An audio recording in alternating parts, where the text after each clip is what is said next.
rebondir sur les propos de mon très cher Kokora.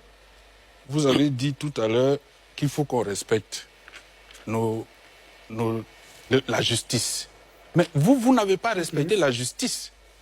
La Cour suprême avait invalidé, mais bien sûr, il faut qu'on revienne sur ça. En 2000, la Cour suprême a invalidé la candidature de M. Ouattara. Mais vous avez insisté, insisté jusqu'à ce que M. Ouattara soit candidat en 2010. Pourquoi? Alors que les décisions de la Cour suprême sont insusceptibles de recours.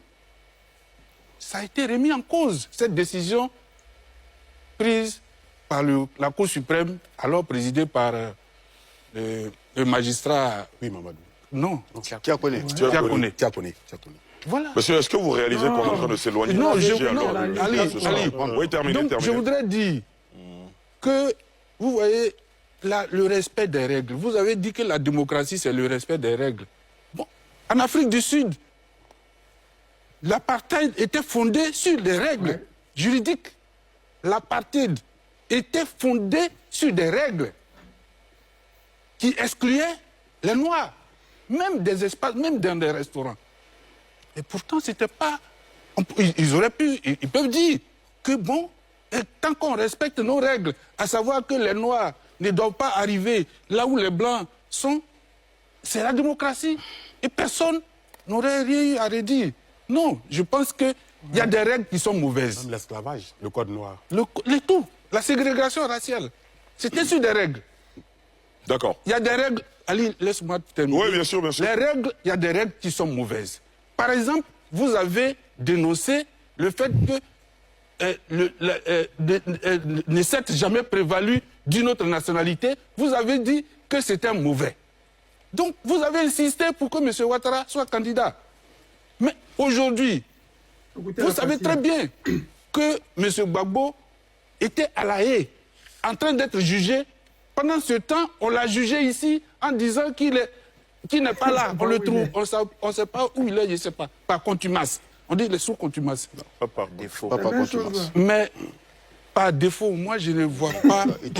Je ne vois pas comment un État qui prend un individu pour le déposer quelque part à La Haye, pour être jugé, peut le juger derrière parce qu'il n'est pas là. Mais il est revenu.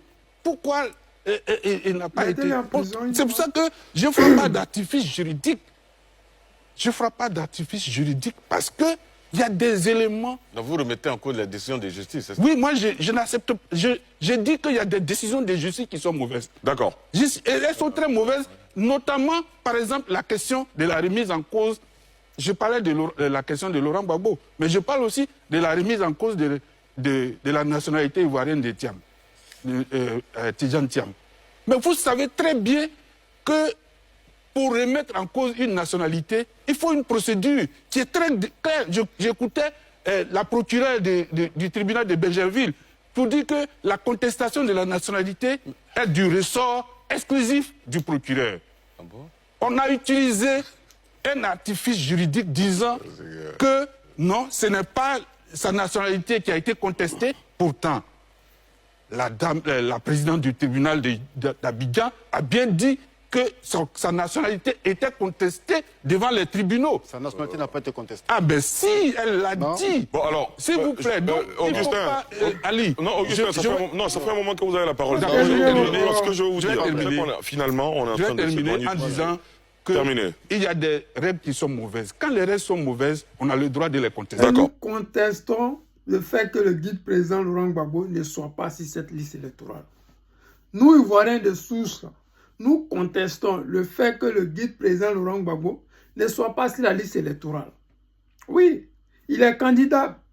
Et ça, le Conseil constitutionnel devra valider, oui, la candidature du président Gbagbo Laurent. Sinon, vous connaissez affaire à suivre. Nous, Ivoiriens de souche, on ne va pas laisser la Côte d'Ivoire être dépecée. On ne va pas laisser la Côte d'Ivoire aux mains des étrangers. On ne va pas abandonner la Côte d'Ivoire aux mains de la France-Afrique. On ne va pas abandonner la Côte d'Ivoire à son propre sort. Nous allons nous arrêter. Nous allons défier les autorités de Côte d'Ivoire.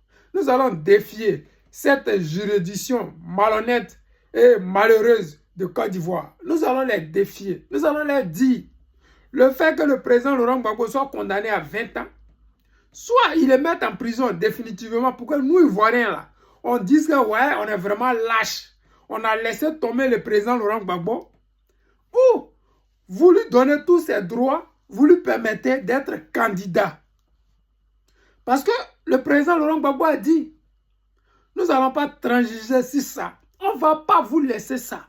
On ne va pas vous permettre de faire croire aux gens qu'il y a une justice en Côte d'Ivoire qui ne savait pas où était le président Laurent Gbagbo et qui l'a condamné derrière. Il y a des gens qu'on ne sait pas où ils sont. Des gens comme Soro Guillaume qui se promènent dans le désert, tantôt ils sont au Ghana, tantôt ils sont au Niger, on ne sait pas où ils sont. Ceux on sait, on ne sait pas où ils sont. Mais à l'époque, le guide président Laurent Gbagbo, il était bel et bien là. C'est vous qui l'avez envoyé là-bas. Vous ne pouvez pas le condamner par derrière. On sait que vous avez peur de lui. Mais cette peur-là, ça vient d'où?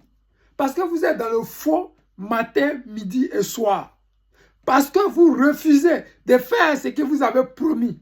Et lui, il fait ce qu'il dit. Et il dit ce qu'il va faire. Il a dit qu'il allait soigner les Ivoiriens gratuitement. Il a dit qu'il aura l'école gratuite en Côte d'Ivoire. Il a dit qu'il aura la décentralisation. Il a dit chaque région aura droit à des usines de transformation. Il a dit que nos enfants, nos petits sœurs peuvent étudier gratuitement. Il va construire des écoles avec, comment on appelle, des internats pour les filles. Parce qu'en Côte d'Ivoire, les filles ne vont pas loin à l'école. Alors que s'il y a des internats, c'est sûr à 200%, 300% que les élèves là, ils vont aller jusqu'à la gare. Les Ivoiriens, restons soudés, démontrant à ces fausseurs-là, ces gens que le président Laurent Gbagbo a fait des Ivoiriens, des candidats exceptionnels, qui ont fait 15 ans au pouvoir d'une manière exceptionnelle. Nous devons mettre fin à cette histoire d'exception-là. Nous devons retourner à la vérité, à la réalité et à une démocratie juste pour les Ivoiriens. C'était le président Lota, l'ami des dirigeants qui se respectent. Je vous aime et je vous dis à tout à l'heure.